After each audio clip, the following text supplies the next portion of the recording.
Bom, boa noite a todos e todas.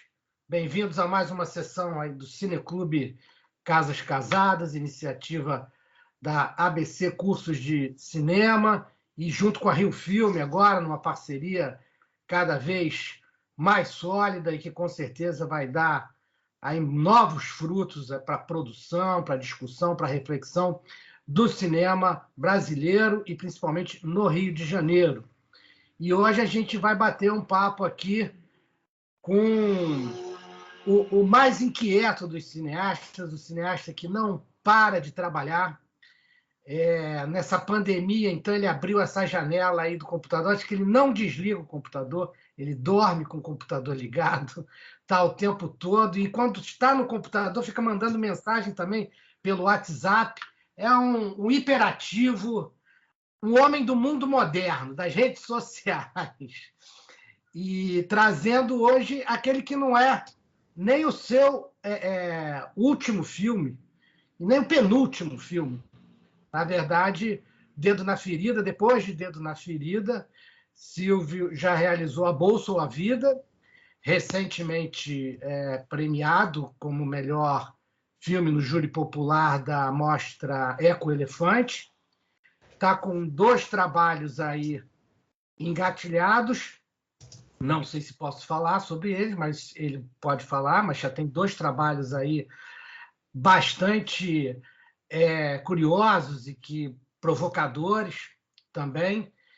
E o Carlos Zéfiro. Carlos Zéfiro está correndo, aí paralelamente já há uns 2 anos. O filme é um tremendo sucesso, um filme de comunicação, um filme investigativo, leve, revelador da história de um tremendo personagem da vida cultural do Rio de Janeiro. E eu vou começar, então, falando, Silvio, sobre o Dedo na Ferida, né? De onde veio, né? Quer dizer, a ideia de onde veio a gente sabe, né? Veio desse Brasil de avanços e retrocessos e de uma necessidade muito grande de pensar o que acontece, né, no país, nesse momento que a gente está vivendo. E, de certa forma, o título acho que é muito, muito feliz, porque é o Dedo na Ferida. Em que momento essa ferida aí ela se ampliou, ela se tornou um problema, ela que parecia que não era tão observada, e você foi lá e colocou o dedo na ferida, trazendo as questões políticas, sociais, ideológicas e, sobretudo, as questões ligadas ao capital, né? E, de certa forma, o Dedo na Ferida, junto com A Bolsa ou a Vida, faz aí um díptico, digamos assim, né? Desse quadro atual, contemporâneo, que parte do Brasil, mas que vai para o mundo inteiro. Então, eu queria que você falasse, Silvio, sobre a necessidade, nesse momento, de colocar o dedo na ferida. O som. Som, Silvio. Boa noite a todos, todas. É um prazer aqui estar visitando esse co-irmão, Cineclube das Casas Casadas, que é co-irmão do Macunaíma, né? O Beato esteve lá recentemente visitando a gente, o Cavi já esteve lá. Então, essa troca entre os cineclubes é fundamental, né? Porque nesse momento de pandemia, eu acho que os cineclubes ganharam um novo protagonismo fundamental na discussão, na revelação do cinema. E, então, eu estou muito feliz de estar aqui. Eu sou um cineclubista de raiz. Minha escola de cinema foi o cineclubismo, então estar aqui hoje com vocês é muito bom, do Cineclube da ABC, né? Junto com o Beato, contando da velha guarda aqui, César Cavalcante, Cezinha Moraes, que eu conheci menino ainda, né? E o Cavi, prazer, Zaida, te conhecer, Alexandre, Adriana, o Francis vem lá de Juiz de Fora, e Ricardinho é meu brother, parceiro em muitas aventuras. Então é um prazer estar aqui com vocês. O Dedo na Ferida, ele nasceu de um velho desejo meu, que era fazer cinema vinculado aos sindicatos. Eu morei alguns anos na França e era uma atividade muito comum lá. O sindicalismo ele sempre apoiou muito as atividades artístico-culturais. Na França, todos os bairros têm a casa dos jovens e da cultura, e que produziram filmes fundamentais, né? Nos anos 50, a época dura, pesada, o Cineclube do Havre produziu filmes do René Vautier.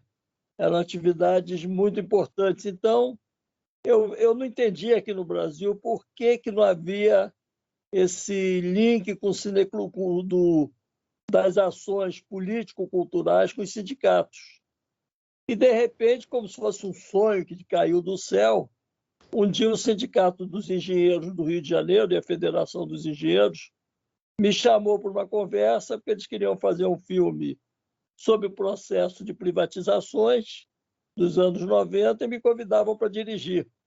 Eu passei por um questionário ideológico-cultural também, porque era um sindicato muito politizado, mas eu consegui passar no vestibular e fiz privatizações, a distopia do capital, contando como havia sido o processo de privatizações no Brasil. Eles gostaram muito do filme, o filme teve muita repercussão, viralizou, está viralizando até hoje, continua super atual. E aí eu propus a eles da gente fazer juntos esse sobre o sistema financeiro internacional, que é o que está destruindo o mundo. E eles toparam bancar o filme.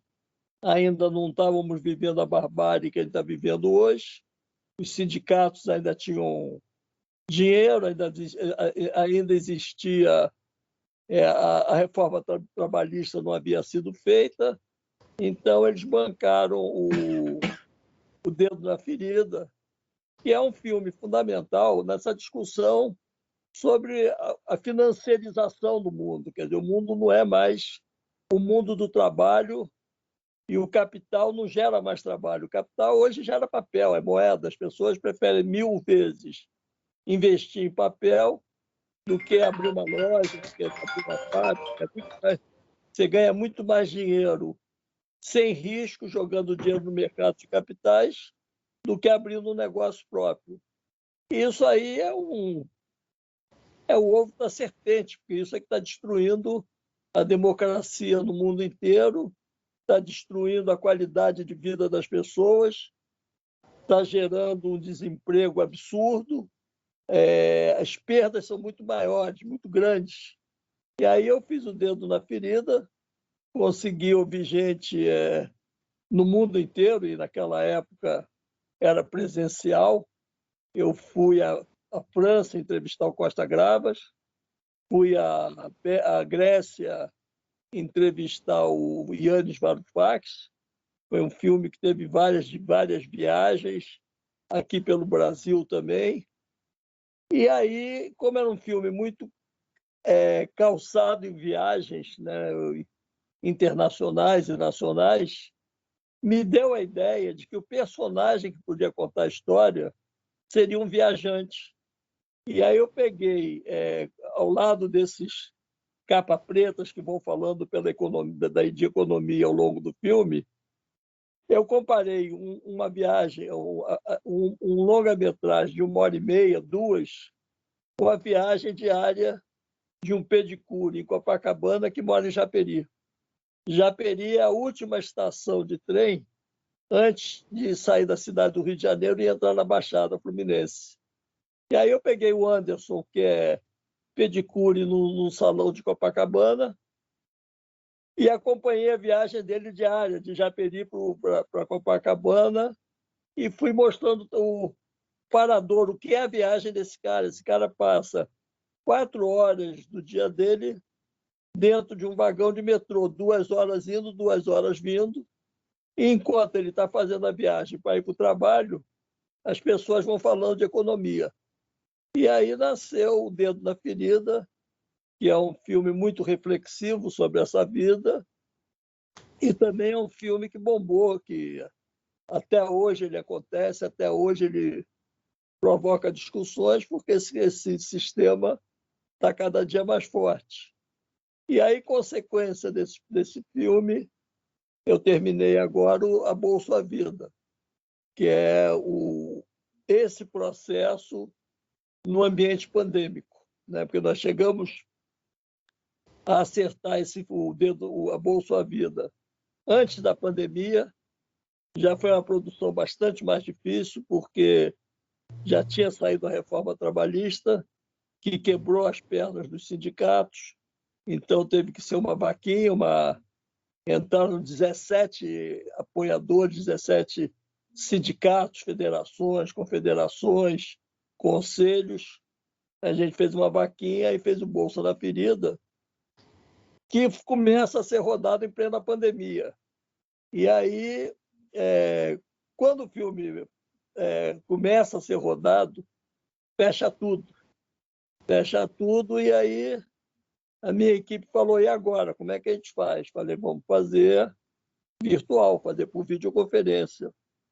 Aí você vai perder muita qualidade. Falei, olha, tem duas saídas. Ou faz com perda de qualidade ou não faz. Eu prefiro perder a qualidade, fazer o filme, do que não fazer nada. E aí a gente fez O Dedo da Ferida de uma forma virtual. Eu realmente, como o Ricardo Cota disse, eu estou sentado nessa cadeira aqui há 1 ano e meio. Há 1 ano e meio eu não saio daqui. Saí 3 vezes de casa, saí para tomar as 2 doses da vacina, e uma vez que eu tive que ir ao banco. Se eu não fosse ao banco, cortavam minha aposentadoria. As 3 vezes que eu saí, eu fiz anos. No dia 12 de março de 2020, fiz 70 anos. Comemorei na Cinemateca do MAN, porque ele também foi minha escola de cinema, foi ali que eu comecei. Ali eu conheci Afonso Beato. E eu fiz essa comemoração. O Ricardo era o patrão da Cinemateca, ele me abriu a sala, passei um filme, Das Asas da Panã, que é autobiográfico. Todos os amigos meus foram, dia 12 de março. Já haviam rumores de um vírus que circulava, mas estava tudo aberto ainda. No dia 15 fechou, e do dia 15 para cá eu estou sentado nessa cadeira agitando, porque se parar é pior. Se parar, a bateria descarrega e não recarrega nunca mais. Então é isso. E aí a Bolsa Vida é a complementação do Dedo na Ferida, no qual eu vou contando a história, mas pelos que vivem. Eu consigo virtualmente entrevistar uma quilombola em Pernambuco, alguns dos povos originários em Rondônia, uma ecologista, cantora na Serra da Moeda, em Minas, uma moto entregadora uberizada aqui no Rio de Janeiro, que é um pouco fio condutor do filme, favelado. E aí eu vou contando a história e o que estão fazendo desse país e desse mundo, enquanto o vírus nos assusta e mostra o que a humanidade está fazendo da natureza. É isso. Maravilha. Sim, você do segundo filme, né? No A Boa Sua Vida, você fala. É muito interessante que nos seus filmes você sempre pega personagens e trata dos temas macros, mas a partir dessa personalização, desse dia a dia desses personagens. Como esse rapaz que faz essa viagem até Japeri, e no A Boa Sua Vida você pega esse fenômeno, que é um fenômeno talvez dos mais cruéis, né, dessa nova ordem do capital aí, que é esse fenômeno do profissional de aplicativo, né? Não é nem da uberização. Ela é uma entregadora de aplicativo, a personagem, a Duda, que é uma personagem fantástica, que ela muda no filme, ela tem uma carga dramática muito grande. Eu queria que você falasse desse fenômeno e dessa personagem especial, como esse filme contribuiu, inclusive, para que ela se transformasse como pessoa, que é uma coisa que também você, nos seus filmes, tem essa preocupação de acompanhar esses personagens, de ver como esses personagens se desenvolvem, não só no filme, mas também ao longo da vida. Bom, eu acho que tudo na vida é obra do acaso. Nada é construído. Eu digo isso, as pessoas se chocam comigo. Na minha produtora eu tive esse debate hoje. Eu não sei fazer roteiro de documentário. Eu acho que no documentário contemporâneo não cabe roteiro. Eu imagino que o Flyers não conseguiria ter feito Nanook sem roteiro, até pelas posições de câmera, pela maneira como ele filmou. Eu acho que Drifters é impossível fazer sem roteiro. John Grisham não teria conseguido filmar sem roteiro. Mas eu acho que o cinema dos anos 60 para cá, o roteiro de documentário foi esmaecendo, porque ele foi se tornando mais obra do cotidiano, mais uma construção na mesa de montagem e agora na ilha de montagem do que na própria concepção prévia do filme. Hoje eu trabalho com argumento forte, uma pesquisa forte, mas o resto é improviso. E os personagens, a vida vai me oferecendo eles. Então, a Duda foi isso. A Duda, eu estava fazendo um outro filme para o SIMPRO, Sindicato dos Professores, sobre o sindicalismo, O Futuro é Nosso. E aí aconteceu a greve dos trabalhadores, os entregadores, os uberizados, e nós fomos entrevistar o Paulo Galo em São Paulo e a Duda aqui no Rio. E eles são muito melhores que a realidade. Então, o Galo vira um rapper na Boa Sua Vida e a Duda vira o fio condutor. Porque a Duda, ela, além de ser uma trabalhadora uberizada, ela é uma estudante de arquitetura. Então, ela tem um olhar muito fino sobre a cidade, com muita percepção daqueles que precisam da cidade, a cidade não oferece nada. E ela sabe analisar isso e ela tem sacadas geniais. Então, durante a condução do filme, ela foi naturalmente ocupando esse protagonismo de fio condutor da narração. E aí ela foi ocupando isso, ela tem sacadas absolutamente geniais, e aí, com isso, ela foi ganhando esse protagonismo. E outros atores, outras pessoas que trabalham no filme também. O Soca da Rocinha, né? São todos personagens muito fortes, mas foi um presente que a vida me deu. E a Duda hoje está super feliz da vida. Ela resolveu parar tudo para terminar o curso de arquitetura dela, ganhou protagonismo na vida, quer fazer cinema daqui para frente. Então, fico super feliz. Fico muito feliz que esses casamentos aconteçam graças ao cinema. E em relação ao Dedo na Ferida, uma curiosidade também, Silvio, que eu queria saber aqui de você.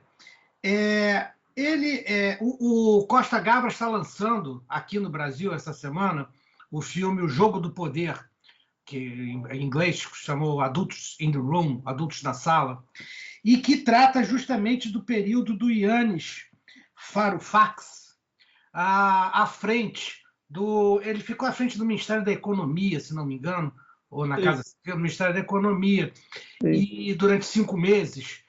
Você realiza esse filme nesse momento em que ele está passando por essa experiência, ou foi depois ou antes? Eu fiquei com essa curiosidade, porque realmente acabam sendo filmes que são muito interessantes de verem em conjunto. Então, eu no Dedo da Ferida, eu quis quebrar com uma narrativa tradicional. E eu abro com um cineasta falando de cinema. E eu escolhi o Costa Gavras porque ele tem 2 filmes em que ele critica o Capital. E aí eu queria abrir com ele falando sobre cinema, falando dos filmes que ele critica o Capital.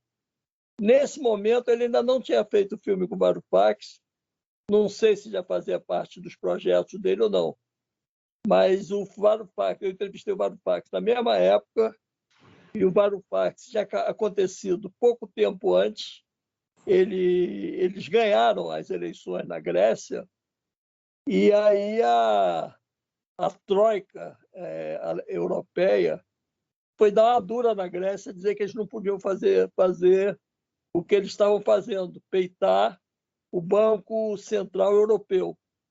E ele falou que não ia pagar a dívida, que ele ia salvar a economia grega.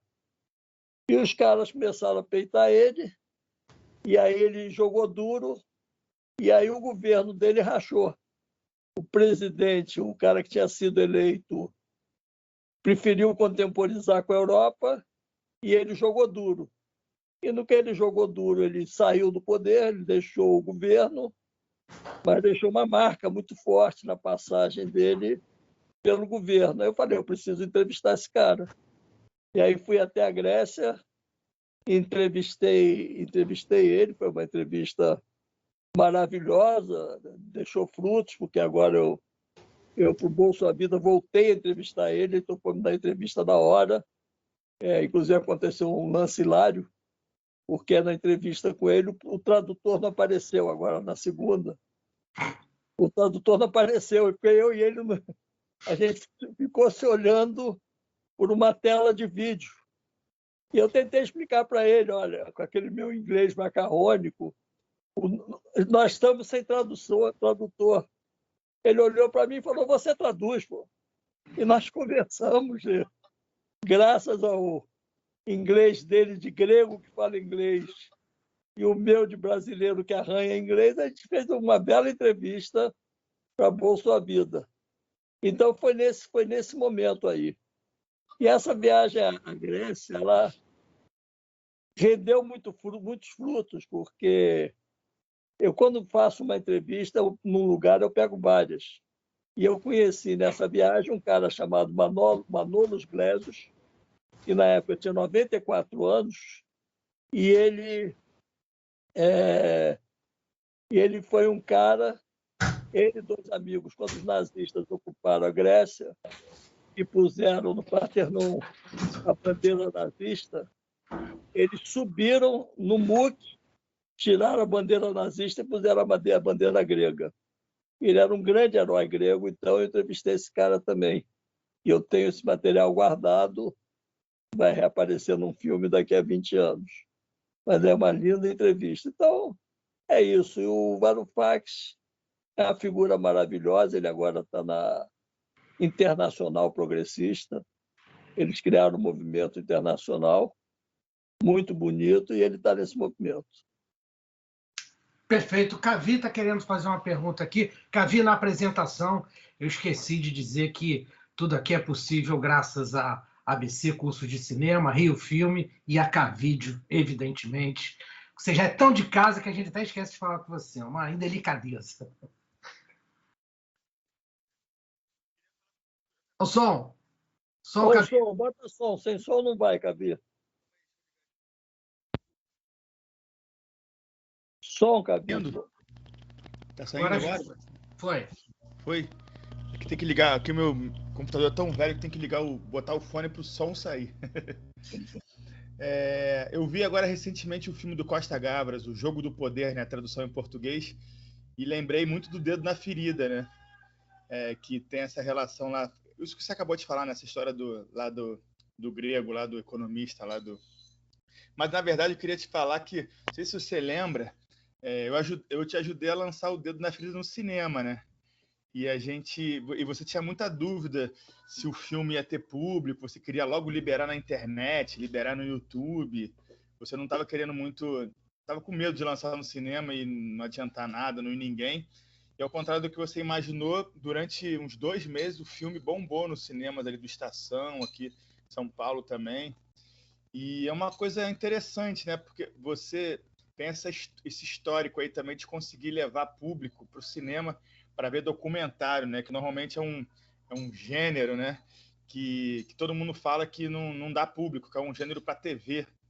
E você consegue sempre, desde lá atrás, né? Seus filmes, do Trapalhão, depois Django, sempre foram um sucesso de público, né? Fala o segredo para a gente O segredo é você levar para o cinema coisas que a televisão não passa.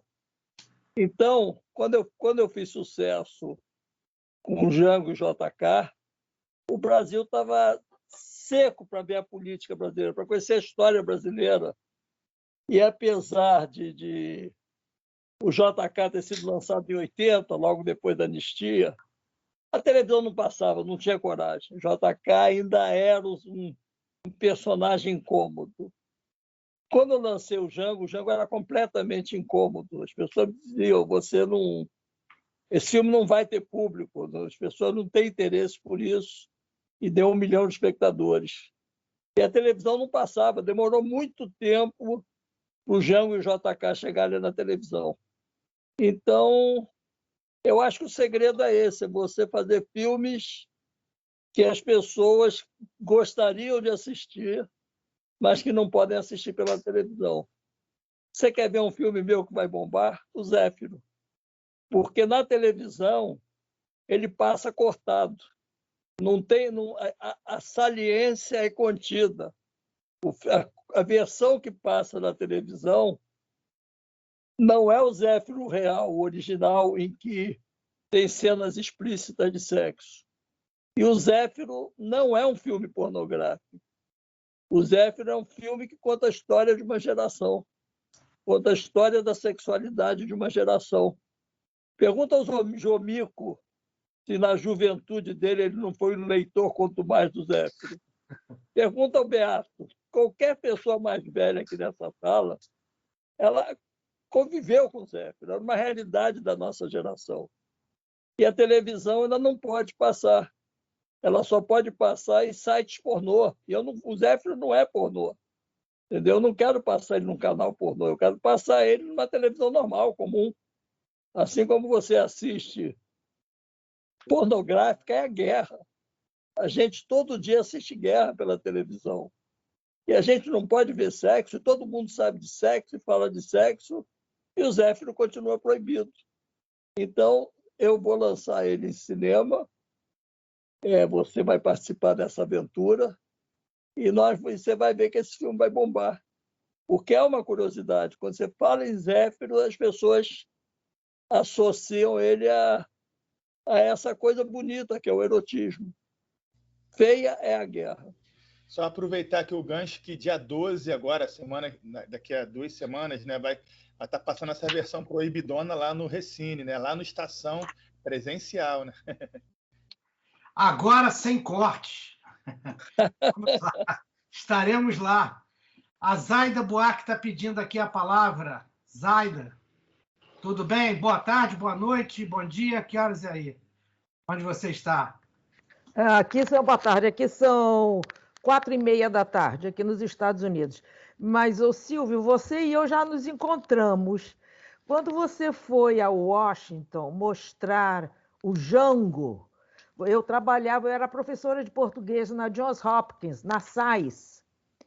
E depois, quando você apresentou o filme lá em Georgetown University, fui eu que apresentei naquele grande auditório. Ali, então, nós já nos conhecemos. E também lá no Midrash, quando eu frequentava o Midrash, então várias vezes eu fui assistir a você, mas eu nunca me aproximei, porque parece que não, mas eu sou uma pessoa tímida. Mas o meu marido ri, mas eu sou. E então essa minha apresentação lá em Georgetown University sobre o Django, né, que o assunto na SAIS era os alunos que estudavam América Latina ou qualquer outra área de qualquer país, tinham de saber sobre a cultura e a política do lugar. Então, como eu ensinava na América Latina sobre o Brasil, os assuntos políticos eram super importante. Nós fazíamos discussão com os alunos em português. Então, eu ensinava a língua e também ajudava com a cultura, com a análise política e social do filme. Então, quando você apareceu na SAIS, foi uma luva casando com a mão. Então, eu quero agradecer a você, porque aquela foi a minha primeira grande exposição a um evento cinematográfico em que eu tive uma participação pequena, mas tive. E hoje, agora, eu estou aqui nessa Casas Casadas, que é um mundo maravilhoso que ela tem me aberto. Então, é muito. Esse filme é muito importante, porque fala uma realidade que é um fato, não? Então, eu agradecer o filme. E esse outro eu gostaria de ver. Não sei como que se pode conseguir. Ok? É só isso. Tá no YouTube de graça. Então tá. Caliban Cinema e Conteúdo. Você entra no Caliban Cinema e Conteúdo, tá lá, Bolsa à Vida. Ok. Então, tá olharei. Para baixar e ver. Olharei. Para baixar Obrigado. e ver. Maravilha. O Franco Glória está pedindo aqui a palavra. Boa noite, Franco. Boa noite. Eu acho que o Alexandre pediu primeiro, não? Eu não consegui ver a ordem aqui. Eu acho que pode mas falar, é tudo certo, já está falando mesmo, tudo certo. Fala assim. E aqui na ordem, para mim, está aparecendo... Alexandre está liberado total, hein? Não, pode falar, Alexandre. Depois eu falo. Uma pergunta também é curta, porque eu estou assim, curioso, não é? Porque ao mesmo tempo que falamos há pouco, né, que o guião está diminuindo em termos do documentário, ao mesmo tempo há uma vaga, não é, que está surgindo cada vez mais, ou tenho tomado mais conhecimento, que é da ficção entrar mais no documentário, não é? Usar o documentário com a parte factual, mas apoiada muitas vezes na ficção. E gostaria de saber qual é que é a sua opinião sobre isso, Silvio, e até que se há alguma quantidade de ficção, tanto no Dedo da Ferida como noutro documentário ou outro filme que você tenha feito, e se faz essa distinção quando realiza os seus filmes, não é? Então, como é seu nome? Alexandre mesmo. Alexandre, deixa eu te falar. Eu nesses tempos que nós estamos vivendo, a gente está usando muito a palavra híbrido. Certo. A palavra híbrido como meio de expressão, remoto versus presencial. E aí eu juntei isso com o conceito do Zygmunt Bauman, que é os tempos líquidos, né? A sociedade líquida, amores líquidos, para entender que nós estamos vivendo tempos híbridos. Na verdade, as pessoas, hoje em dia, as coisas não são mais uma só, elas são muitas. Então, não apenas a tecnologia, mas também as formas de expressão. E aí eu considero que a tua pergunta é isso. Na verdade, certo. O cinema foi e será híbrido sempre. Desde os primeiros documentários até as ficções, tudo é muito misturado. É tudo muito embolado. O Nanuque, por exemplo, que é o grande exemplo de documentário, o Nanuque, ele antecede, inclusive, O Homem e a Câmera. O Nanuque é um filme todo refilmado. A versão original do Nanuque pegou fogo, acabou, não tinha. O Flaherty teve que voltar, voltou para o Alasca e refilmou com o Nanuque. Você vê que nas cenas do filme há uma extrema cumplicidade entre ator e diretor. A maneira do Nanuque olhar para a câmera, você percebe que ele está sendo dirigido. Os enquadramentos, os planos. Então, é um documentário na medida em que ele reproduz uma realidade, aquele personagem existe na vida real e aquela vida é dele. Mas é um documentário dirigido, é encenado. Então, ele, desde que o cinema é cinema, ele é híbrido. Ali você tem documentário e tem ficção. O Drifter, do John Grisham, que inclusive vai batizar o termo, vai criar o termo documentário, vai ser o o grande incentivador do documentário, ele, se vocês olharem o Drifters, a filmagem do filme ele é completamente ficcional. Ele abre com um plano geral da cidade, os pescadores indo para o barco, as pessoas entrando no barco, tem plano contra plano, você vê perfeitamente cenas ali combinadas, em que você vê o menino saindo do camarote para se vestir, para ir para a pesca, tudo ali tem muito de encenação no filme do maior documentarista, né? Se a gente vê o Homem e a Câmera, o Dziga Vertov, que defende o cinema puro, ele filma a mulher dele acordando, levantando, se lavando. Se ali não tem uma combinação, eu quero saber o que é encenação. Então, todo cinema é assim. Todo filme tem gol de mão. O gol de mão faz parte da técnica cinematográfica. Né? A gente... O Crônica de um Verão, um grande clássico do Jean Rouch, a gente vê o Edgar Morin abrir a janela lá da personagem italiana para entrar mais luz no quarto. Né? A gente percebe que é uma encenação. Então, isso aí faz parte da narração cinematográfica. E toda ficção ela tem uma coisa de improviso, ela tem uma coisinha de documental também. E só que os ficcionistas não revelam. Eu uma vez tive um debate sobre isso numa lista de cinema, porque num daqueles editais da Ancine eu queria fazer um filme sobre poesia, eu queria filmar o Poema Sujo do Ferreira Goulart, e o parecerista me disse que o povo não gostava de poesia, que poesia era, no máximo, para canal fechado. E aí eu levei esse debate para uma lista de cinema e falei e me disseram que o roteiro era ruim, não tinha roteiro. Falei, olha, no cinema documentário não tem roteiro. Cinema documentário é improviso. É diferente da ficção. O Roberto Farias entrou nesse debate, falou, Silvio, você não sabe quantas vezes eu improvisei. Então, eu acho que isso é uma realidade do cinema. Né? É essa mistura de técnicas de filmagem, linguagens e narrações, ela está em todos os gêneros agora. E o documentarista ele tem um direito a emitir um ponto de vista. O documentário é diferente do jornalismo. O jornalismo é desejável que ele seja imparcial e que ele relate a verdade.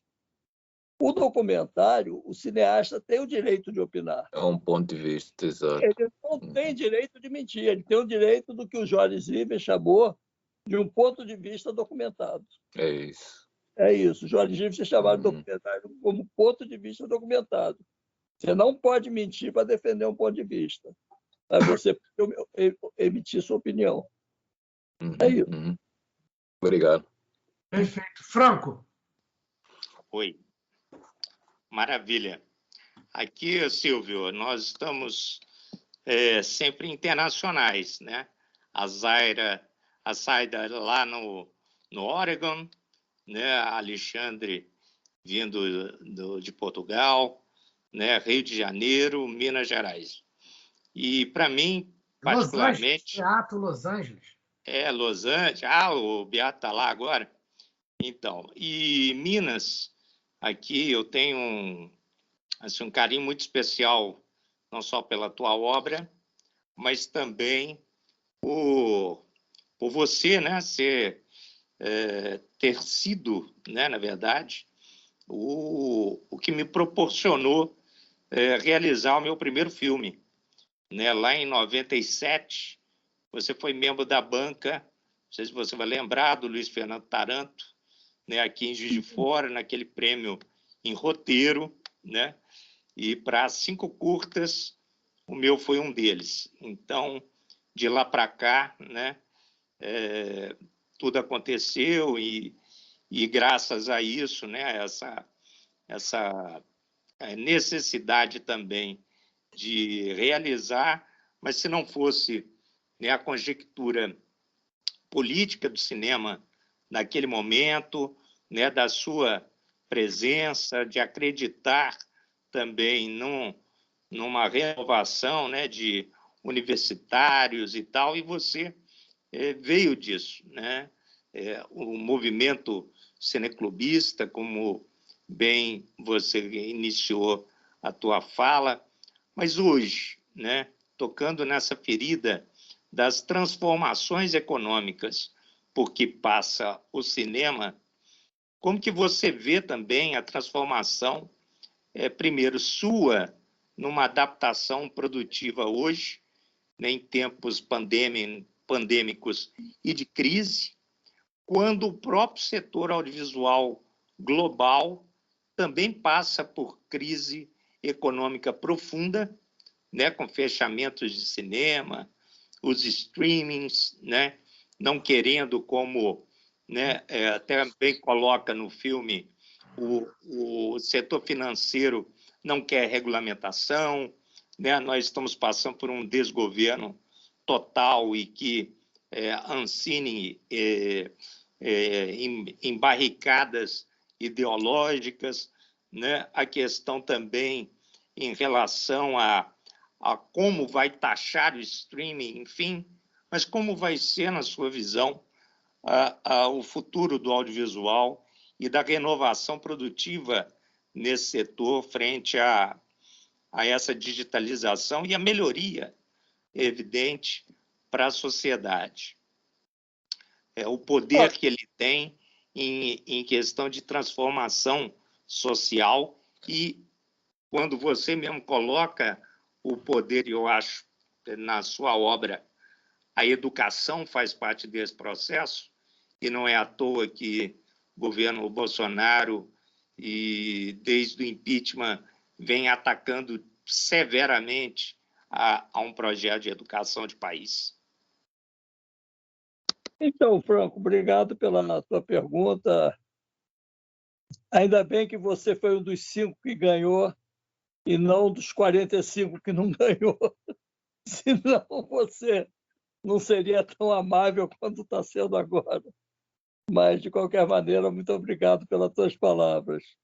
Eu acho que o cinema é fruto da transição tecnológica, né?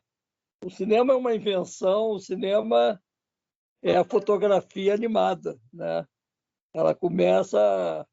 A fotografia começa com o que seria um defeito do olho humano, que é a persistência retiniana, e uma amiga minha filósofa disse: isso não é um defeito, é uma qualidade, é o tempo que o cérebro se dá para pensar as imagens. Então você tem 2 vertentes, você tem a vertente lugar comum, que diz que o cinema é fruto de um defeito, que é a persistência retiniana. Uma foto ela se sobrepõe à foto seguinte, e isso cria a ilusão do movimento. E eu disse: não, isso é uma qualidade para você pensar o que você está vendo. Mas o cinema começa daí, e ele vai se construindo e vai se modificando. Então, ele começa silencioso, né? A gente não pode falar cinema mudo, porque os amantes do cinema silencioso matam a gente. Mas as pessoas chamavam de cinema mudo quando não havia som, e era o cinema silencioso. Aí aparece o som no cinema, primeiro para a ficção, era um caminhão, era um estúdio enorme. Depois ele se miniaturiza e também passa a beneficiar o documentário. E aí depois se miniaturiza mais e vira aquelas câmeras dos anos 50, 60. A televisão, quando nasce, logo no pós-guerra, ela nasce antes, mas ela se populariza no pós-guerra. Na reportagem, ela vai usar a tecnologia de cinema. São as câmeras a corda, e que filmam as imagens ainda sem som, e tem o narrador em cima. Aí aparecem as câmeras, as Auricon, né, com aquela tripinha do som junto com a imagem. e aí o cinema passa a ser, a reportagem passa a ser sonora também. O cinema comercial ele começa a entrar em decadência, aparece a cor, aí depois a cor vira cinemascope, tela grande. O cinema vai sempre se regenerando à medida em que o espetáculo vai se tornando uma mesmice. E isso acontece com o documentário, com a miniaturização dos equipamentos, com o surgimento dos gravadores que acompanham a câmera cinematográfica, né? O mais famoso é do Nagra, mas haviam outros também. A Eclair também é a câmera que os cineastas começam a usar e vai possibilitando que o cinema vai se transformando a câmera acorda com 30 segundos de duração de um plano, ele pode passar a filmar 10 minutos, um chassi inteiro. Então, tudo isso vai transformando a narração cinematográfica, a linguagem, por conta da evolução tecnológica. Né? E depois as técnicas permitem que a gente filme em película e transcreva para vídeo, para poder usar a televisão como forma de difusão. E depois inverte, né? Começa a filmar em vídeo para virar cinema.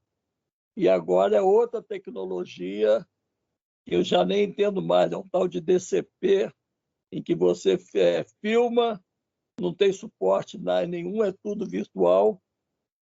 Para quem vive de memória é um horror, e cada mudança tecnológica é uma perda de uma massa de memória incrível, enorme, né?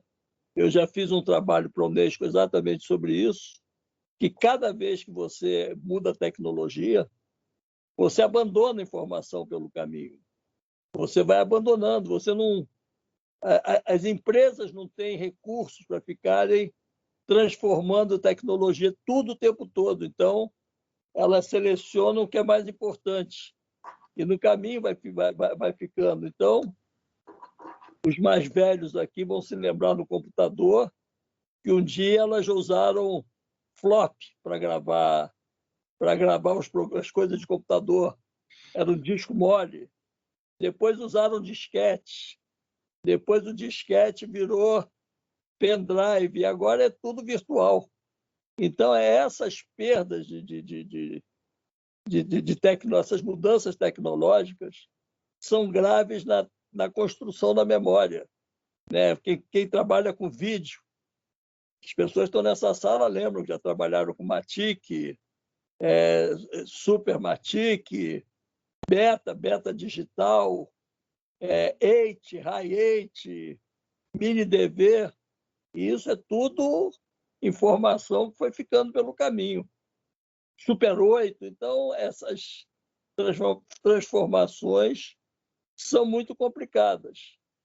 Mas não é por isso que a gente vai deixar de trabalhar.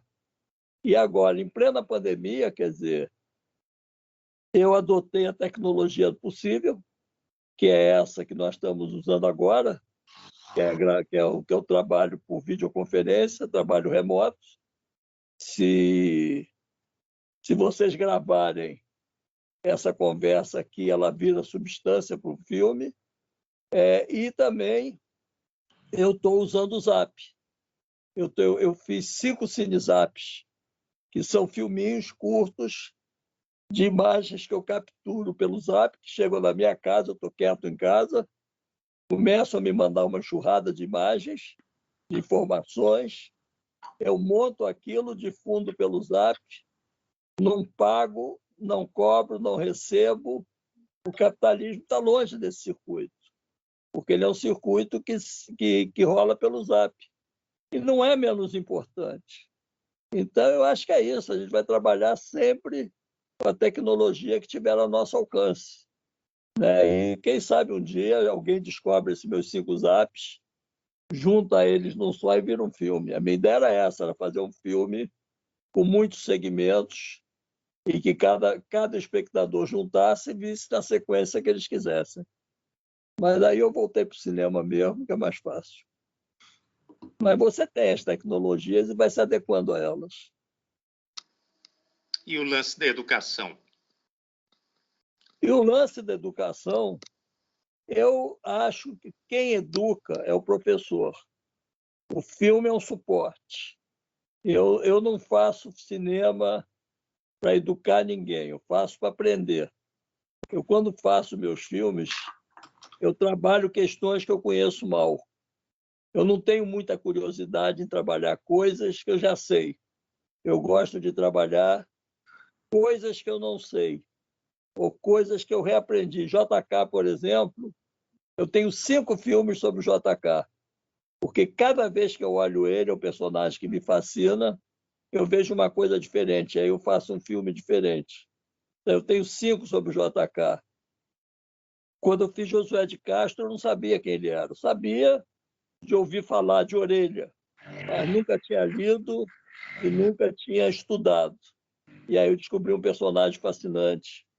Milton Santos, o próprio Glauber, que eu fiz um filme, eu respeitava o Glauber, eu admirava o Glauber, mas o Glauber era 10 anos mais velho que eu, né? E até mais, ele era de 39, eu sou de 50, mas eu queria conhecer o Glauber. E aí eu cheguei perto dele para saber quem era o Glauber. E o cinema é isso. Agora, quem vai educar, quem vai dar uma finalidade para o meu filme é você, não sou eu. Quem dá aula é o professor. O filme ilustra. O filme permite que o professor utilize ele de uma forma didática ou não. Ele pode usar também como um suporte de lazer. Eu, uma vez, fui convidado aqui por umas professoras para dar uma palestra sobre o Milton Santos. Levei o filme, Encontro com o Milton Santos, falei, e convenci a elas que elas deviam usar os filmes em sala de aula. E elas me convidaram para inaugurar um cineclube, e, na verdade, não era um cineclube, eram 300. As professoras do município do Rio de Janeiro montaram 300 cineclubes, e elas disseram: Silvio, você não está entendendo. Passar o filme na sala de aula é legal, mas assistir os filmes no tempo livre, juntos com os nossos alunos, nossos colegas de trabalho, tanto professores quanto funcionários, e até sonhar com a possibilidade de fazer um filme é muito mais prazeroso. Eu dei toda a razão a elas. O cinema tem uma importância muito maior na área da convivência, do lazer, do debate, da reflexão, que na sala de aula. Ainda que na sala de aula ele tenha uma utilidade também, desde que esteja acompanhado pelo professor. Maravilha. Quem traz mais alguma... O César está querendo fazer uma pergunta aí. César está ali se mexendo.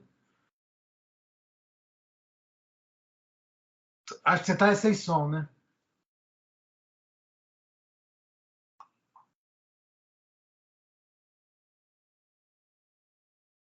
Alô?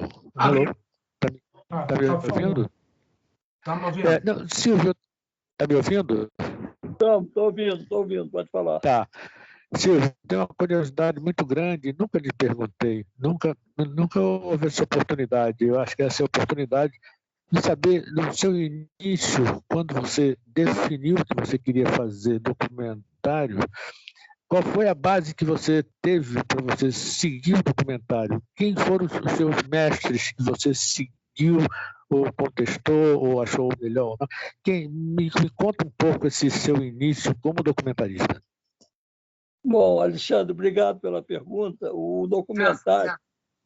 Eu nasci em 1950, peguei pela proa, com 14 anos de idade, o golpe de 64.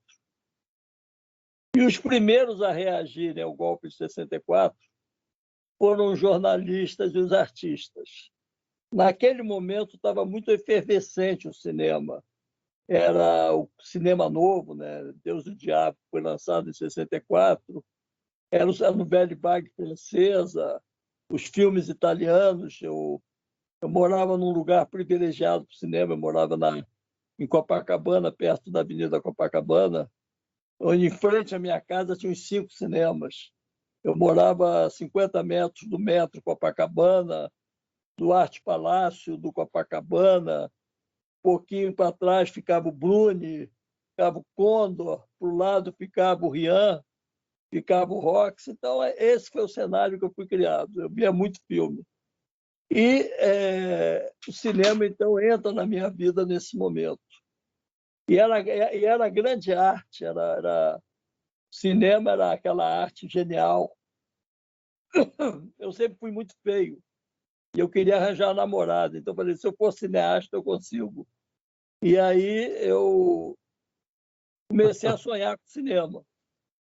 Mas, evidentemente, o caminho de entrada no cinema é a ficção. Só que um dia eu peguei um panfleto na Cinemateca do MAN, que eu comecei a frequentar em 66, 67, que era um panfleto que falava do cinema do Joris Ivens. E aí ele contava a vida dele, os filmes dele, e ele terminava com uma frase dizendo: aonde tem alguma coisa queimando, eu vou lá. E ele conta a vida, ele é um cara que viajou, ele teve em 66, ele ainda não tinha estado, em 67, mas ele filmou na Guerra Civil Espanhola, ele filmou a Segunda Guerra Mundial, filmou na China, ele filmou na Indonésia. Ele viajou o mundo fazendo cinema. E isso aguçou minha curiosidade. E também é um momento que eu começo a querer fazer política, me meter no movimento político. Eu digo, a porta de entrada é o cinema documentário, poder falar da realidade. E aí eu vi esse panfleto do Joris Ivens. Em seguida, em 68, tem uma retrospectiva do cinema independente no MAN, e passa um filme do Chris Marquette chamado A Sexta Face do Pentágono. E aí bateu na minha cabeça, falei, é isso que eu quero fazer, e comecei a me preparar para trabalhar com documentário. E não me arrependo em nenhum momento, porque eu acho que a ficção ela é muito prazerosa para você assistir. Eu gosto muito de assistir filmes de ficção, mas eu acho a ficção chatíssimo para fazer. As poucas experiências que eu tive com ficção, você leva 2 horas esperando as pessoas se maquiarem, aí depois se vestirem, aí depois o Cezinha Moraes afinar a luz, aí ele afina a luz, aí o figurinista reclama que as pessoas já não estão bem, tem que arrumar roupa, aí tem que repentear. Então você leva 8 horas fazer um plano. Isso é bom ver no cinema. Agora, trabalhar, criar o documentário te leva a lugares inusitados, conhecer pessoas que você jamais imaginou que conheceria. E é a vida real, né? Então, eu sou muito apaixonado pelo documentário e eu sempre dou esse conselho: assistam ficção, mas façam documentário. Gosto muito dessa ideia.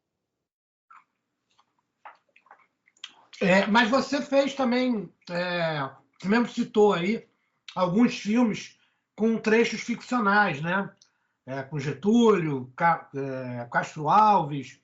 E o próprio Carlos Zéfiro tem uma direção de atores na narração ali, reproduzindo as novelas radiofônicas e tal.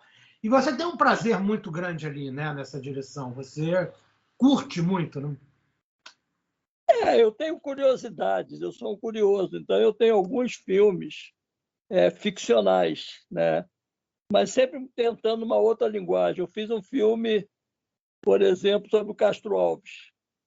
E aí era uma encomenda do Itaú Cultural, era um curta do Itaú Cultural, um documentário. Eu sempre fui apaixonado pelo Castro Alves, ainda que eu conhecesse mal. Eu topei fazer o filme, eu fui ver, Castro Alves tinha 4 fotografias. Umas 2 dele, uma da irmã, uma da namorada e mais nada.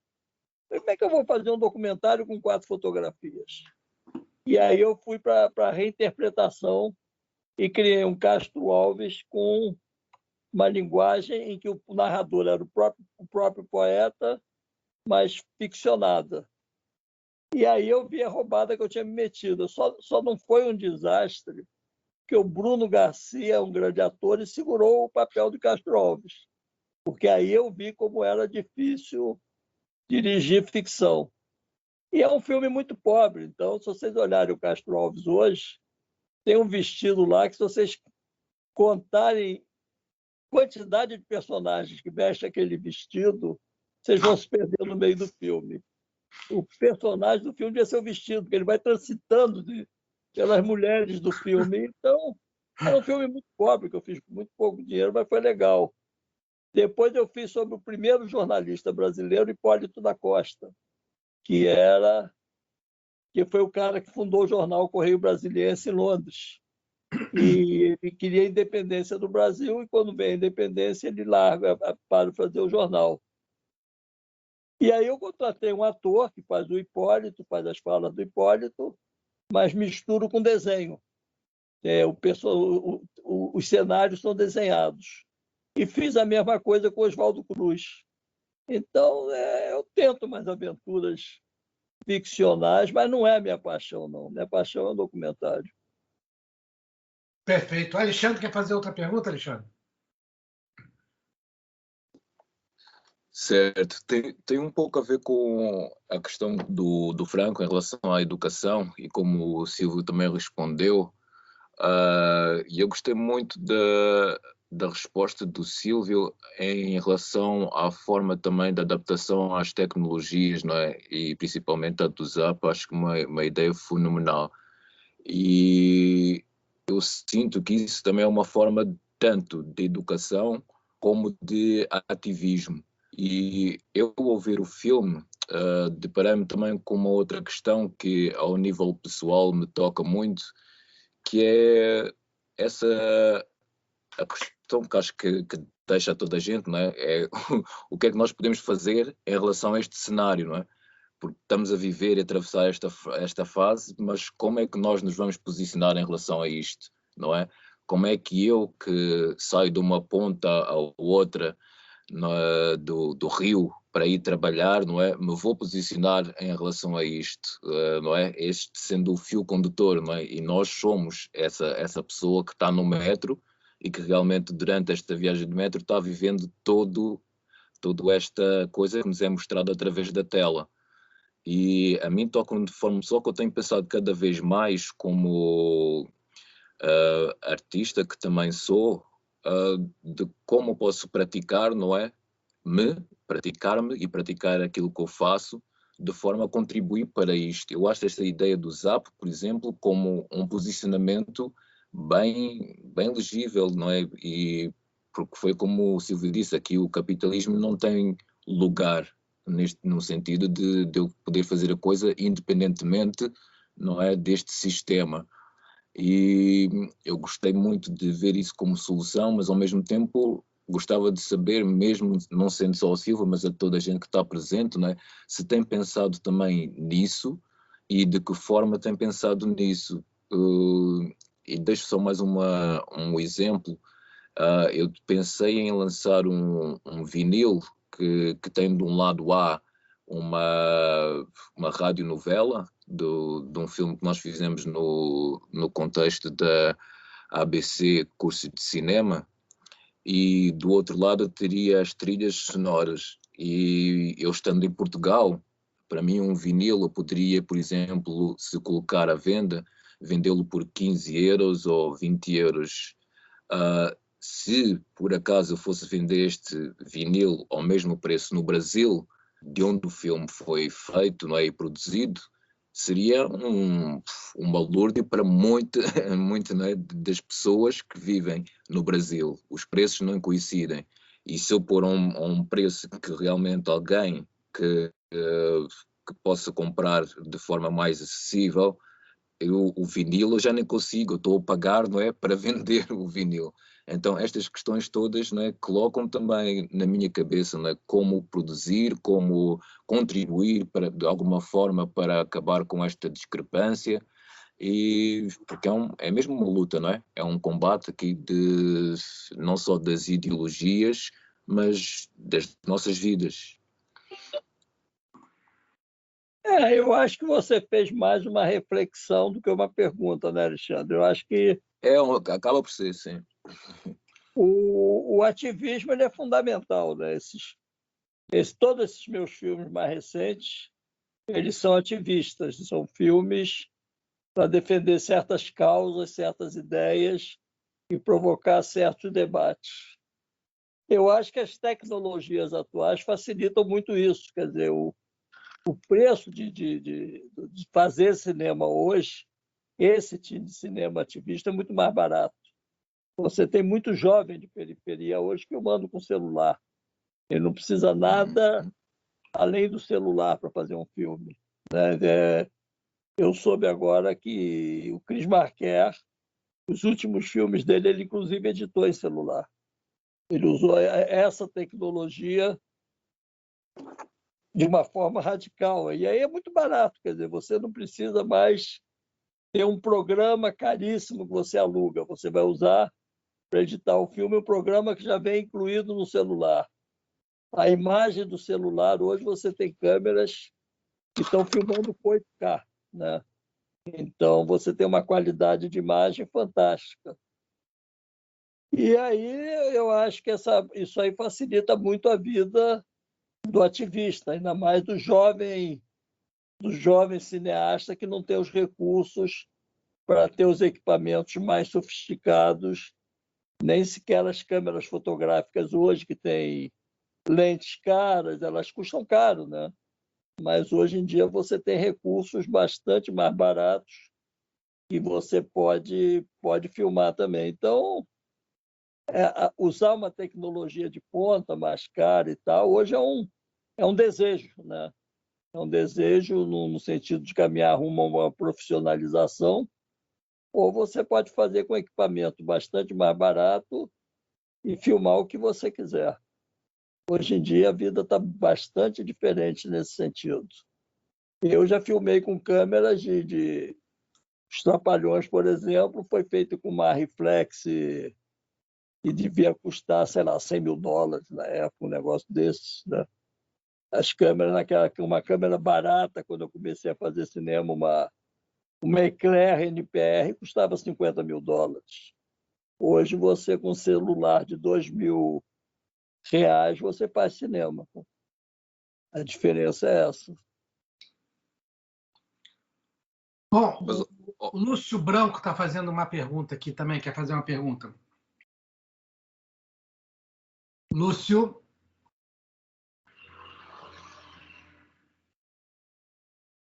Está aqui, ele ligou o fone. Está sem som, né? O microfone está fechado. Alguém tem que abrir o microfone dele. Ele botou a mãozinha lá, mas... Peraí, deixa eu ver se eu abro o microfone. Acho que ele que abre mesmo. Eu não, só ele que pode abrir. Eu tentei aqui, não consigo. Aperta o botãozinho embaixo, que ela tem embaixo. É lá em cima, Lúcio. Não sei a barra onde é. Mas a gente está te ouvindo, fala, ué. Não estamos ouvindo ele. A gente não está ouvindo ele, pois é. Ah, não é ele, não.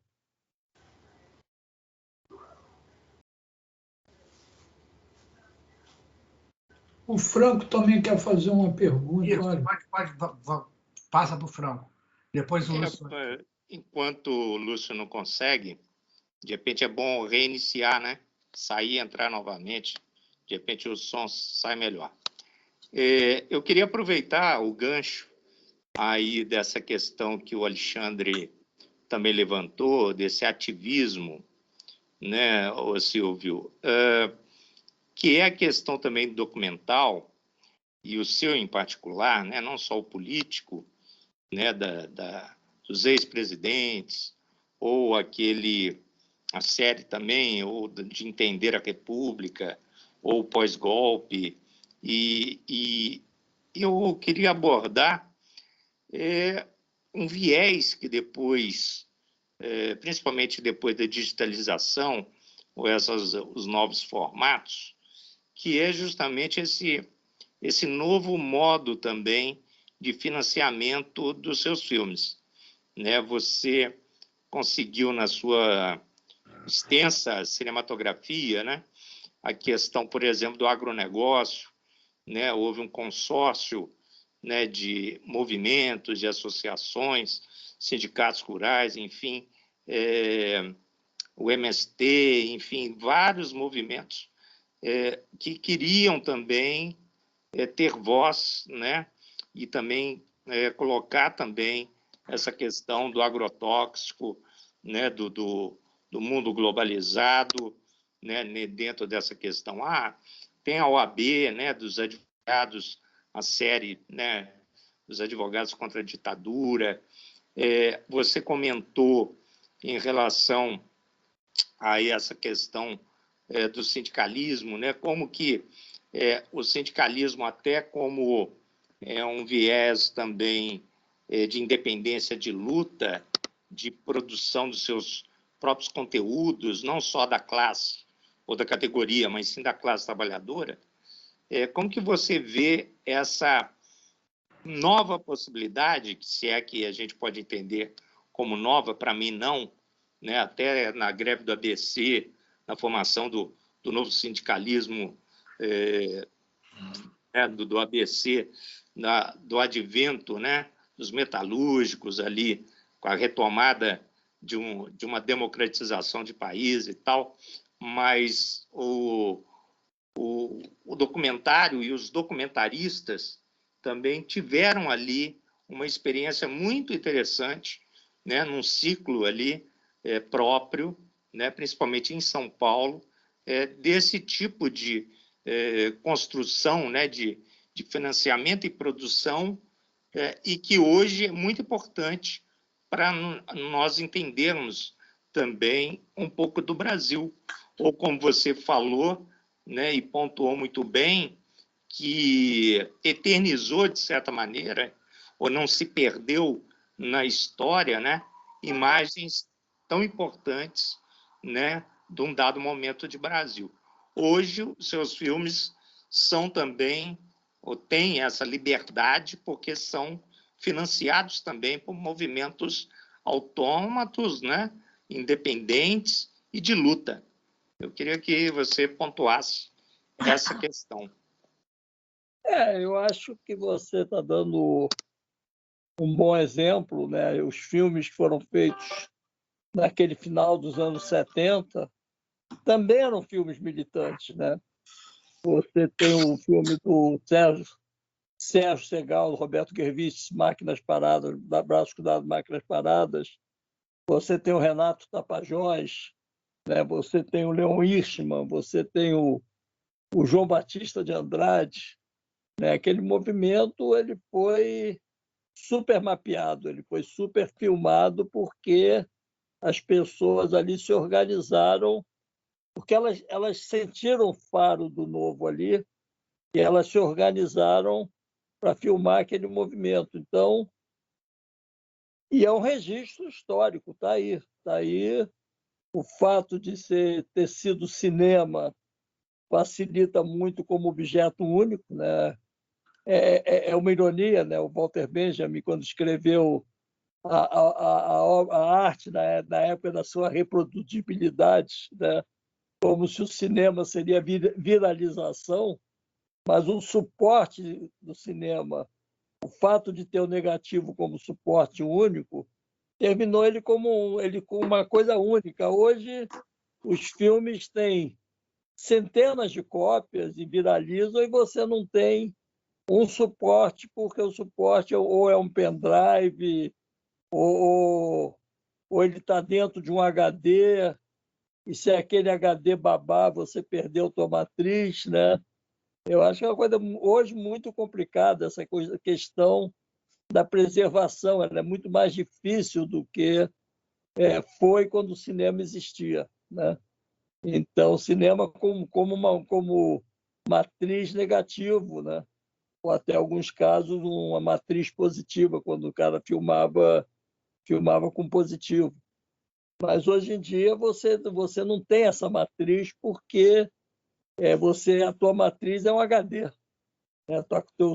Teu filme está dentro de um HD, e se esse HD babar, tomar uma queda ou acontecer alguma coisa, você perdeu a matriz. E todo mundo aqui nessa sala conhece alguém que já perdeu alguma coisa por conta do computador. né? Então, isso é um negócio muito complicado. Agora, esse cinema militante que você fala dos anos 70, ele é muito importante. Ele é muito importante. Ele inclusive, antecede o Django, antecede o JK. Né? Eles vieram, o JK é de 1980. Né? Esses outros filmes são dos anos 70. Né? Aqui na sala tem o João Mico, que antes fez Os Doces Bárbaros, né? Que é um filme que é seminal da história do cinema brasileiro e da cultura brasileira. Né? O João Mico e um bando de malucos saíram viajando esse país e filmando. Né? Ele tinha uma dessas câmeras, uma câmera americana adaptada, né? Fresoline, né? O João Mico tinha uma Fresoline e um gravador e saiu filmando esse país com Caetano, com Bethânia, com Gal. A gente fez Os Doces Bárbaros. Então, esse cinema, de uma certa maneira, ele sempre existiu. Né? Agora era um outro momento, era uma outra realidade. E esses filmes que você falou do ABC, eles fizeram muito sucesso como cinema, mas também não chegaram na televisão. Também não conseguiram chegar na televisão. Então, é um drama. O Lúcio voltou aí, Lúcio. Você conseguiu agora o som? Lúcio, vamos lá, Lúcio. Ele saiu, voltou. Opa, tá ali. Tá aí, tá com a mãozinha levantada aqui embaixo. Mas ele tá sem o seu som. Lúcio, esse problema só o psicanalista resolve, Lúcio. Isso aí não é tecnologia, não.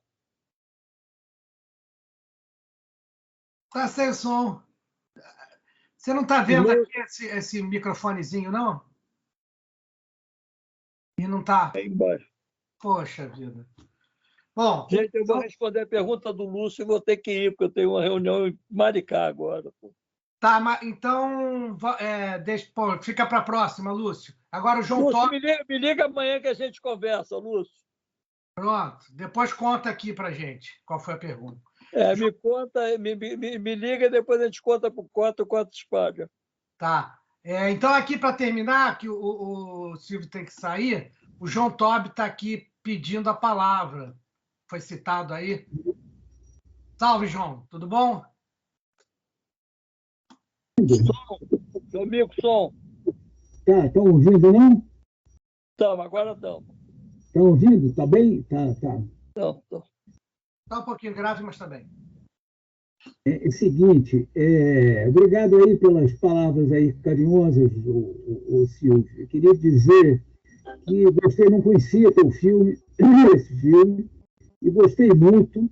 Acho que é um filme muito oportuno de ser lembrado desse momento, porque ele efetivamente, como diz o título, ele bota o dedo na ferida mesmo. Porque a questão crucial, maior que a gente está vivendo nesse momento é exatamente essa tendência excludente do capitalismo financeiro, que é um fenômeno que vem sendo denunciado já há muito tempo, entendeu? O Celso Furtado já denunciava isso no tempo do desenvolvimentismo brasileiro. Ele já dizia que o desenvolvimentismo brasileiro levaria a isso.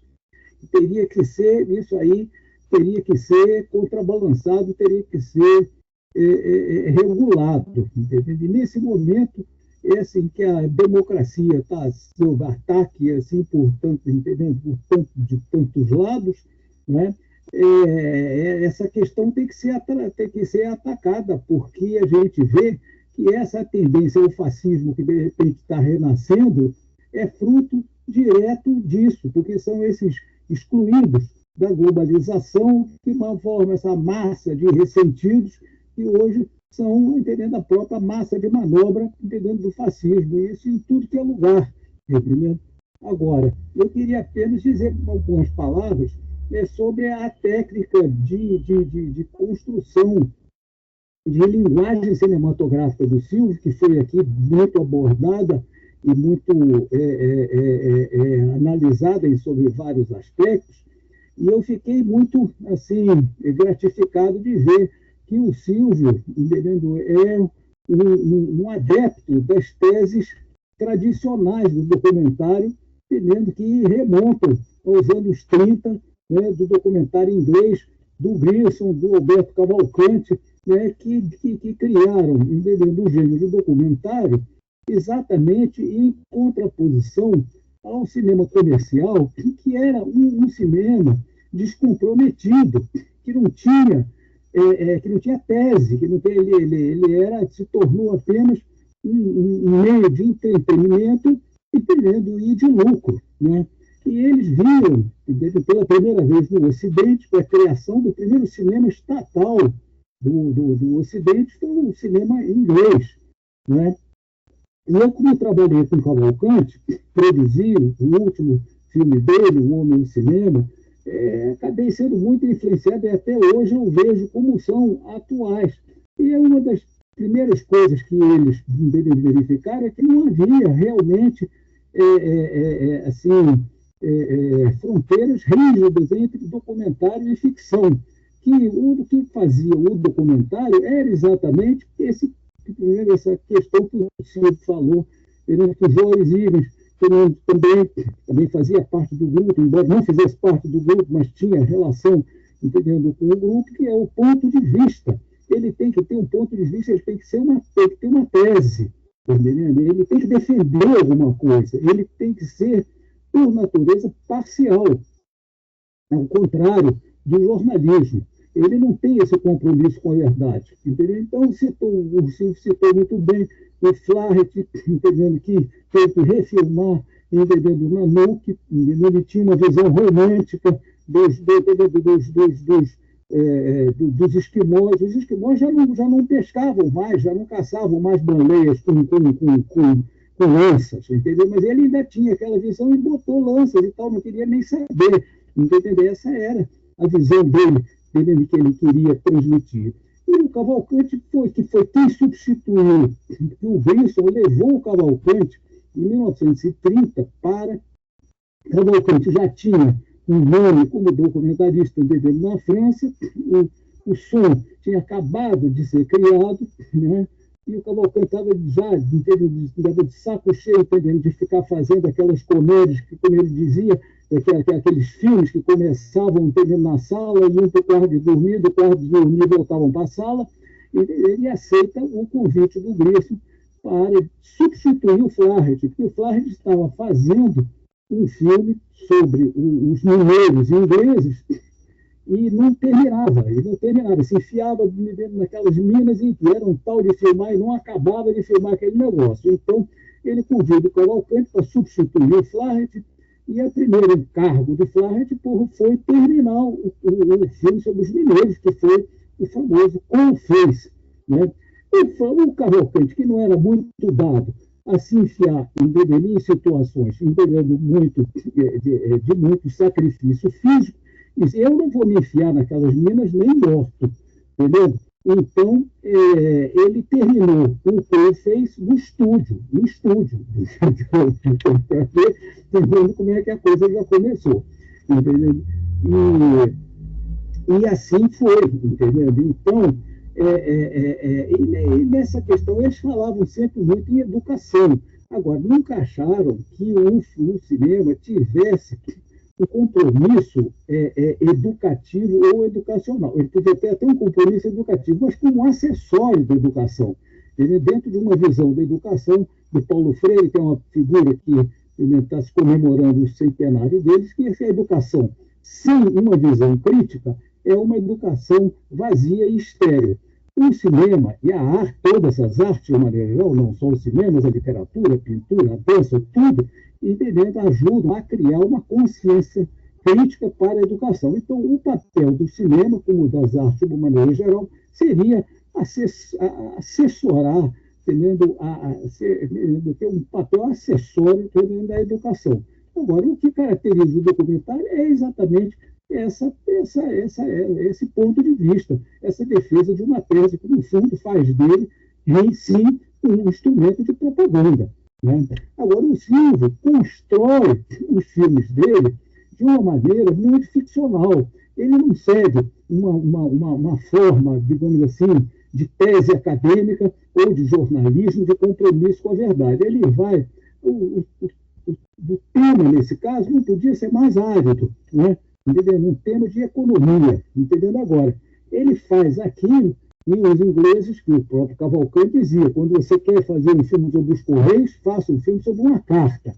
Então ele sabia que estava tratando de um tema absolutamente abstrato. Então ele cria uma narrativa paralela, que é a narrativa do Anderson, né? do podólogo, né? Que sai e a gente vai acompanhando, entendendo? Aquela viagem dele, enquanto aquelas estrelas todas, que são todos atores extraordinários. O Silvio tem essa capacidade de extrair, de fazer com que os caras falem, são extremamente, todos eles falam de uma forma muito carismática. Aquele ministro da Fazenda da Grécia, que eu não me lembro o nome, não sei o nome dele, como é que é, mas ele é uma espécie de Marlon Brando, de Charlton Heston, é uma coisa assim, é Davi contra Golias, ele enfrentando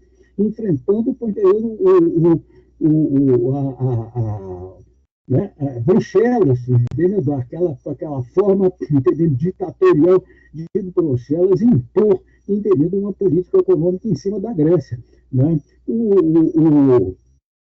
Mas todos eles, entendendo, são extremamente, entendendo, carismáticos, até que chega um ponto, entendendo, ele vai criando aquelas cenas que vão se acumular, até que você chega no grande vilão, que é quem? O Donald Trump, que é uma figura, entendendo, que encarna, entendendo, o mal, como talvez, entendendo, nem um Jack Palance, porra, entendendo, é uma brincadeira perto do que um Donald Trump hoje. Então você vê o Donald Trump sendo absolutamente dilacerado por aquelas besteiras que ele fala ali, exatamente no momento em que você já está munido de todas as informações daqueles heróis, entendendo que o trucidam ali. Eu até gostaria até de ter visto mais, porque não tem nada que o espectador goste mais de ver do que o vilão sendo trucidado. E assim ele conseguiu fazer um filme sobre um tema extraordinariamente árido, né? Mas de uma forma profundamente cinematográfica, entendendo, com poucos filmes de ficção, entendendo, rendem. Meus parabéns, Silvio. Obrigado, João Amigo. Acho muito lindo. Cavalcante é uma figura maravilhosa, maravilhosa. Bem lembrado.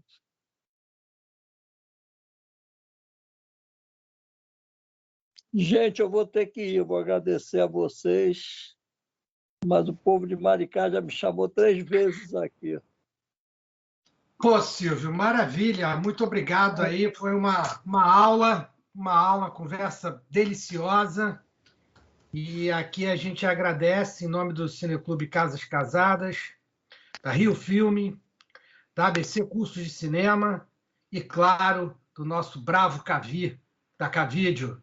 Então, até semana que vem e obrigado por tudo, Silvio. Mais filmes aí pela frente. Obrigado a vocês, maravilhoso. Valeu.